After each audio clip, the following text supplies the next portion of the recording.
Welcome, everybody, to the R&amp, a fan-based podcast focusing on Montana State athletics. We're two dudes named Ryan from the state of Washington talking about our dear Montana State. We hope you enjoy.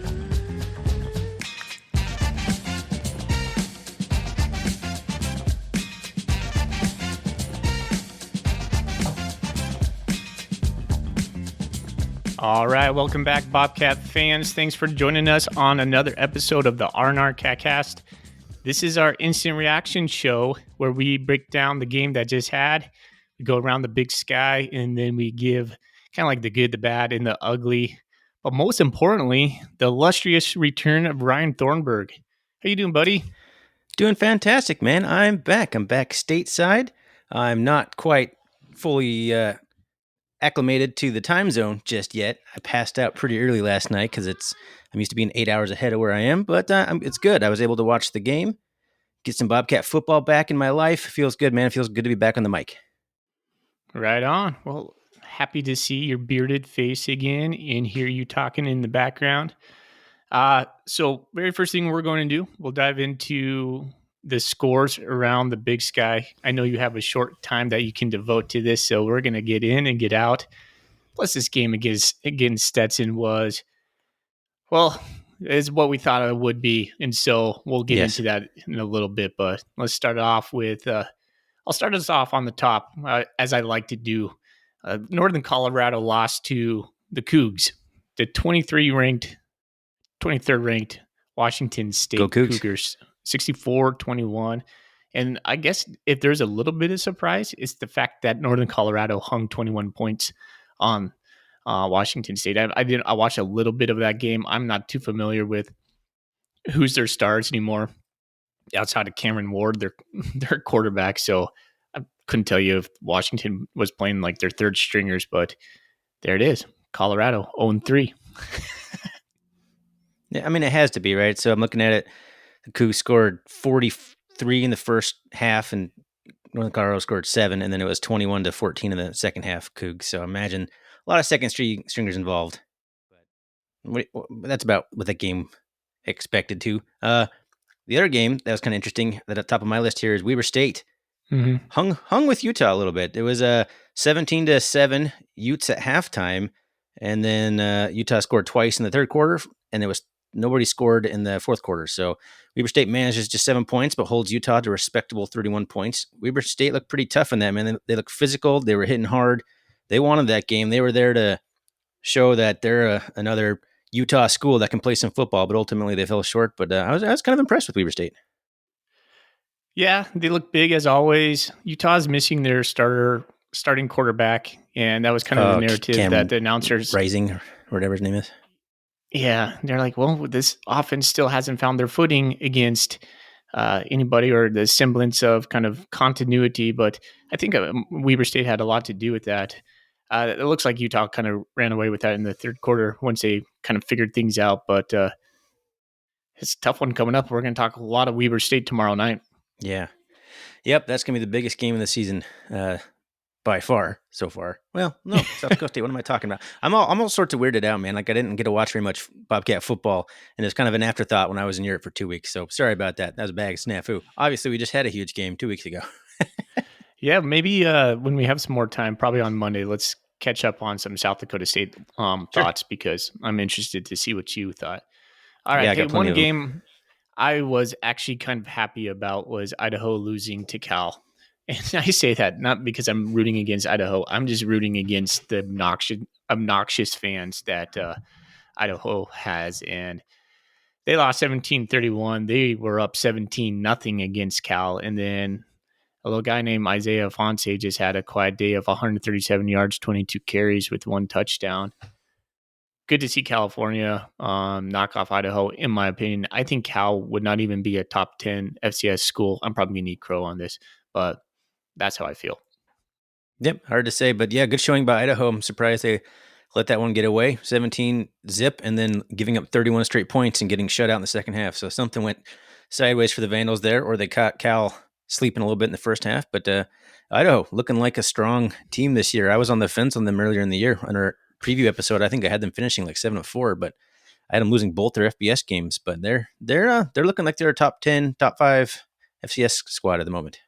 I have to make an apology because if Mr. Krotzer actually listens to this podcast, a guy I work with, he's a gem of a guy, and his son plays for Idaho. He is not an obnoxious Idaho fan. He's a really awesome dude. Mr. Krotzer, Okay. that's not Good directed at qualifier you. there. Sorry. All right, going down the list. All right. This one was surprising. Utah Tech hung it on Northern Arizona 50-36. Yeah, the same Utah Tech that we blasted week 1.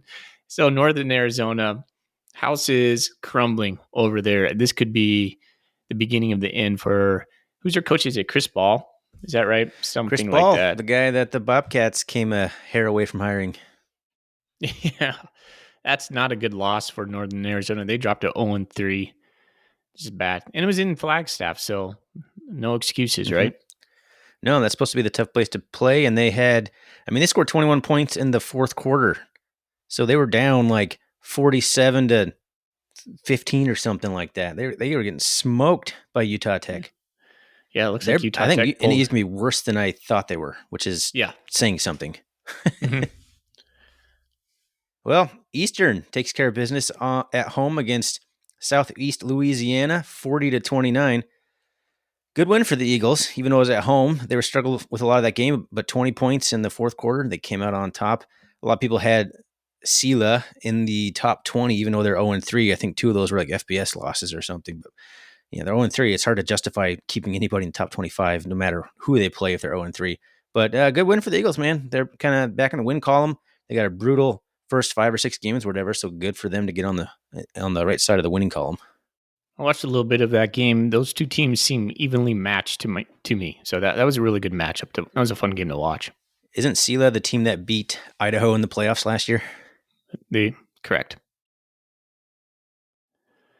Oh my gosh, Portland State. Next one's a fun one. I don't even know who they played. North American. It doesn't even say. They don't even have like an insignia. It's just Portland State 91-0. I didn't even want to click on it because at one point I saw there was like an insane amount of personal foul calls. That just sucks. When you have a score like that in football, it just sucks. Yeah. I mean, not much to say about this one. They didn't even score in the fourth quarter, so they scored 91 points in 3 quarters. I mean, I don't know. That's weird. No FCS school of any kind, non-scholarship, partial scholarship, whatever, has any business scheduling a school like North American University. I think I heard they're in brand new NAIA school. Yeah. Like, I don't know if they just started their football program, but that's just no business scheduling that. And I think they play another Big Sky team too. Do they? Remember when we did the schedule breakdown? I'm pretty sure I saw this North American University on there twice. But whatever. Let's move on. We got a lot of games to cover here. Northern Iowa goes to Pocatello. Thorny. Pocatello. Yeah. Just real quick, this is really rare because Zach and I covered it last week. There was another game. Portland State had 42 points in the second quarter against this team.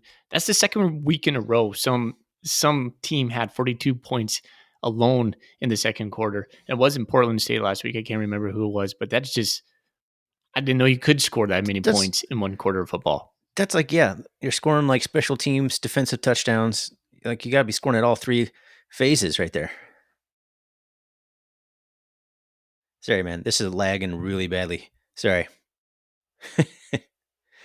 Good to be back. I don't know if my computer hasn't been updated in a month, but some lags. Yeah, it's okay. We'll cover it. We'll get back on it. All right. Back to Northern Iowa, 41-17. After last week, Northern Iowa got handled by Weber. Weber State went to Cedar Rapids. Is that where Northern Iowa is? Took care of business there, but UNI comes to Idaho State, beats the winless Idaho State, who fell to 0-3 with Cody Hawkins' debut down there. So it's going to be a long season for Idaho State. Northern Iowa, always a solid squad. Apparently, it's Mark Farley's 175th career win, the coach at Northern Iowa, who's been there for forever. Idaho State might actually do something, though, this year. I watched a little bit of that game, and they are just committed to slinging the ball all around with reckless abandon, and it's going to catch someone off guard. They're going to have a game where they just light someone up. So I think Idaho State's actually has an identity as like a dome team that's committed to like passing the ball. So right now they're just trying to outscore everybody. They don't have a semblance of a running game. They're just slinging it. And I think once they figure it out, they could chalk up a couple surprise wins. They could. You never know. Yeah. All right. One that I kind of thought was going to happen. Sac State went into Stanford and won. That's not a big surprise to me, given that Stanford's just kind of a mess with Troy Taylor over there, and Stanford's just kind of, I don't know, they're just lost right now because they don't really have a conference, and so Sac State put it on them, 30-23, and Sac State's looking still kind of a mystery to me, to be honest with you, on what to think about Sac State. But good on them, 30-23. That's a solid win. Anytime you can knock off a FBS team, that's a solid win. Well, Power 5 team. I don't care if it's a Stanford, a hapless team that never seems to be good. That's a big time game, a big time win for Sac State, and I think it just solidifies. They're not a big drop off yet from Troy Taylor. No, Like some people thought. Everyone thought maybe Troy Taylor was the only reason that Sac State was winning. Well, here they are 3-0 with the Power 5 win under their belt. I bet you Troy Taylor was wishing he had some of those Sac State players. Probably, yeah. Yep. All right. Cal Poly beat Lincoln College from Lincoln, California, or somewhere like that. They're 0-4, but Cal Poly moves to 41-20. Sam Heward had 325 yards and 6 touchdowns. That's a good game for Sam Heward, but they just took care of business. Not too much to say about Cal Poly. Now they actually have to play someone. I think they played two pretty low teams where they got the wins, but now they're going to go on to the Big Sky Conference games. So we'll see what happens with Sam Heward and the Mustangs. I think they were losing 20-7 at one point. Yeah, they were. So, a rough start. Mm-hmm. Okay, well, you want to save the Grizz for last? You want to do the Grizz now? Let's save them for last, I suppose. So right. Bump down to that final one. UC Davis squeaks by Southern Utah, man, 23-21. Close game. 24 points scored between the two teams in the fourth quarter. I did not get to watch any of this game, but Davis squeaks by Southern Utah, who's 0-3. Davis moves to 2-1, and not a good win for UC Davis, but a win's a win. It's early in the season, as we've talked about many times. How you play early in the season doesn't necessarily mean how you play later in the season. So Good. You got to keep winning. That's all that really matters at this point. Yeah. They have a favorable schedule. We'll see how they end up. All right. The game we probably all watched because it was a different time slot was Montana taking on Division II Ferris State. They won 17-10. And I'll just say this about Ferris State. They did not look like a Division II team. They were stacked on the line, a bunch of 300-pound guys on the fronts. They looked like a Big Sky team, actually. And their talent players, their quarterback play, they were a very talented team. The Grizzlies had their special, I don't know what they called, anthracite game, or I don't know, sure. It's just some sort of black uniform. My cat just jumped up here. Hey, there's Marley. Hey, Marley. Anyways, get some sniffs and rubs on the microphone there. Yeah, it's live. This is a no-edit podcast here, so if the cat purrs in the mic, it's staying. Okay, I'm going to put you down there. But yeah, the Washington Grizzlies Stadium, they won that game. I thought the crowd had definitely a hand in that win because they easily accounted for, I don't know, maybe 5 to 10 different false starts from what I saw. But good win for the Grizzlies because that would have been a bad loss, just given the defense or D2 nature. Yeah, good win only because it wasn't a loss. I mean, yes, Ferris State, very good Division II team, would probably be a top 25 FCS team, quite likely. But, you still got to be able to win that game a little bit better. Grizz just does not look cohesive. They did not look real dangerous offensively. Defensively, they looked pretty good. Ferris State was able to move the ball a little bit. Some of the stuff they did there, I'm like, oh, the Cats do that kind of stuff. So you're sitting there watching it from the angle of how the Cats could take advantage of this. But the Grizz, no. That was a physical game. The Grizz got the win. It took a little bit of Washington Grizz magic there at the end to ensure that. But like I just said, for the Southern Utah UC Davis game, a win's a win in the end. You can't lose that game. Maybe a voter or two knocks you down because of the loss, but in the end, in the grand scheme, the playoff committee, I'm not sure it matters. Division II are kind of non-qualifiers anyway, but a Division II loss will kill you. Yeah, this is just a weird game to put on your schedule because it doesn't help you with the playoff rankings. I'm not sure. Yeah, they only had like less than 200 yards of offense. Again, I think you're right, Thorny. I just don't think they use their weapons. It's weird. I don't want to get too much Grizzly talk, but you have a guy like Junior Bergen, and that guy has probably like under 10 targets this year so far. It's just weird. So I Yep. don't know. You Alrighty. know, hopefully they don't figure it out. Yeah, right. It wouldn't break my heart if they never get it together. Yeah. Okay.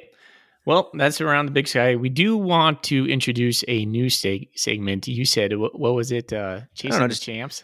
chasing the champs, FCS games of note, whatever. But it'd be nice to kind of keep track of South Dakota State since their opponent we played earlier in the season and obviously in the quarter or semifinals last year.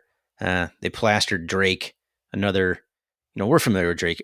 But if you're not familiar with Drake as a Cat fan, you must be pretty new or something. But 70-7, 14-7 in the first quarter. But then it was just all jacks, and they kept their starters in Mount Gronowski and the Yankee players. I don't know if the other one's healthy or not, but they were still scoring touchdowns with like 8 minutes left in the third quarter. So obviously shaking off some cobwebs, trying to get the offense sorted after maybe struggling a little bit against the Cats. But big win, 77.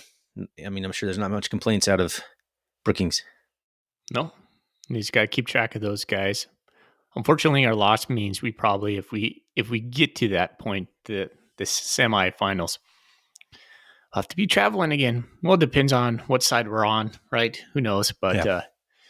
well, we could talk about that when we get there. We All got a right, lot of games to win before we have that conversation. Yeah. And there's some tough ones, including the upcoming one against Very Weber. tough. I mean, Montana State could find themselves in a hole early on that I don't know.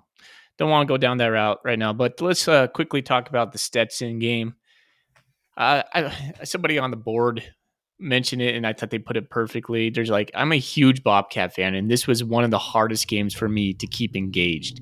I was like, yes, like I wanted this game to be done after the first quarter, and it felt like it was. I just wanted to get out there because the fans. This would be one of my first thing I would say on the good. The initial crowd was amazing, and that was one thing I was going to worry about. I was like, Stetson, all the way from Florida.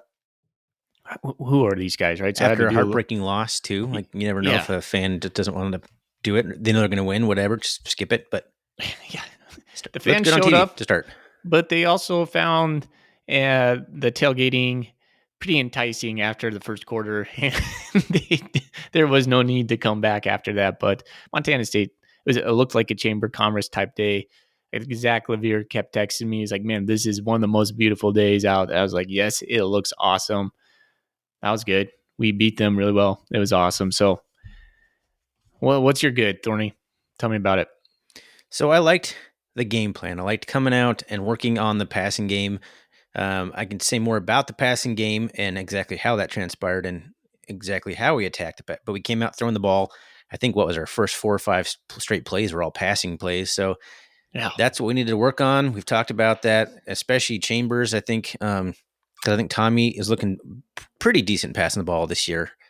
Chambers, when he came in, didn't look super awesome against the Jackrabbits. So to see him come out and spin the ball around, get taken out at halftime with like 6 for 9 for 140 yards or something in the first half, and that was the end of the day for Sean Chambers. I like to see him be in command and have a good bounce back game after. Like I wouldn't say it's a bounce back game because he didn't play bad against South Dakota State, so that's the wrong phrase. But good to see him come out and play well and kind of get things going.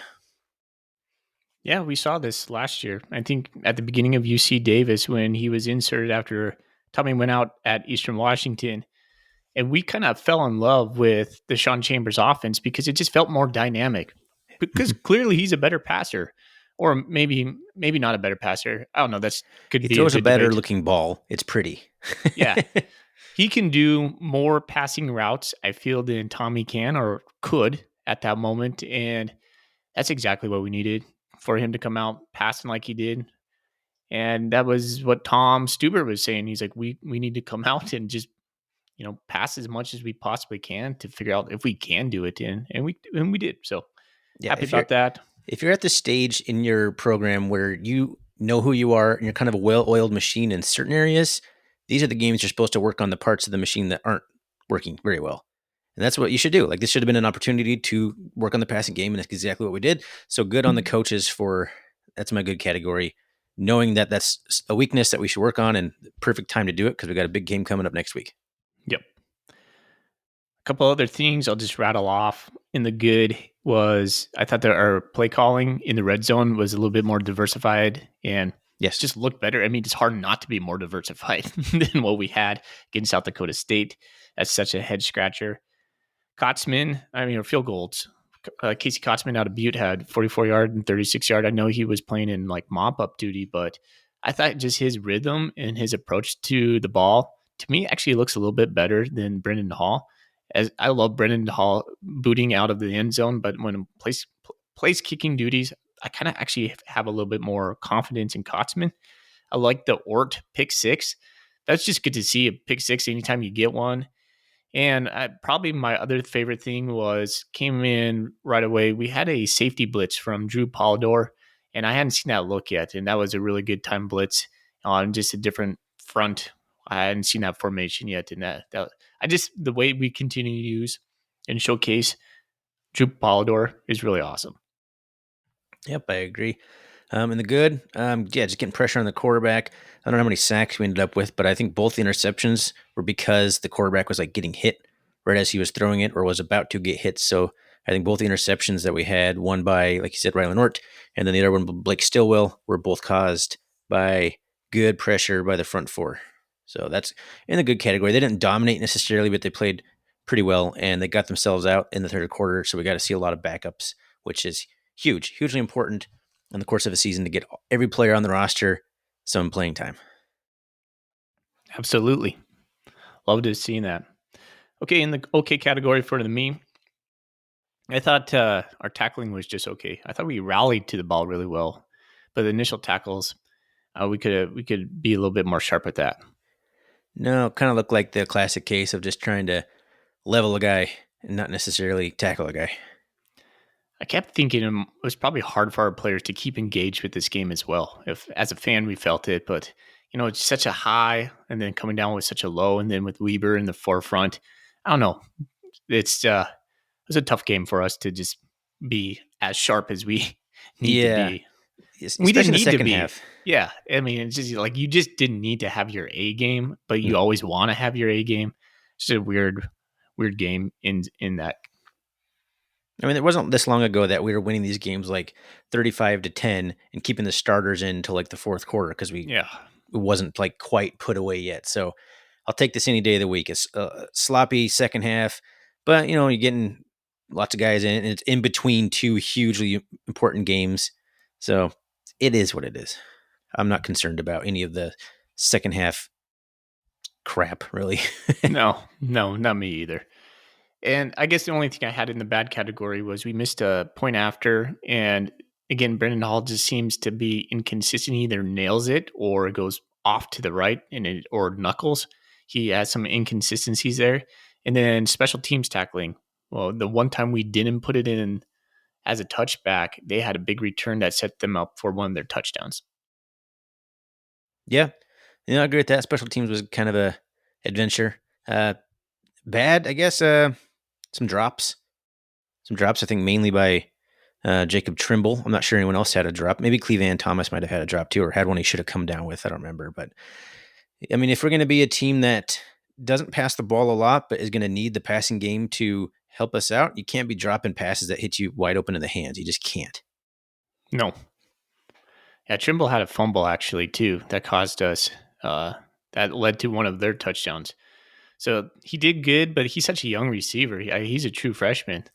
But yeah, you can't put that Yeah, ball on the you deck were when you're in texting the me five. that you were like getting frustrated a little bit with Trimble or whatever, but in some ways, like I totally see that. But he got himself open. That's not a lot of Bobcat wide receivers in the last few years can say they can get themselves open. So he's got a high upside. He's a freshman. He'll figure some of this stuff out, but he still ended up with 6 catches for 104 yards. He's got some moves. He's fast. He's decent sized at 6 foot. You got to work on holding on to the ball because he had a decent drop against South Dakota State too.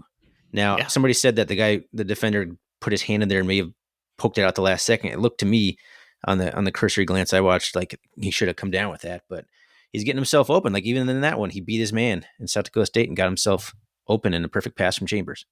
So I think he's got a big upside.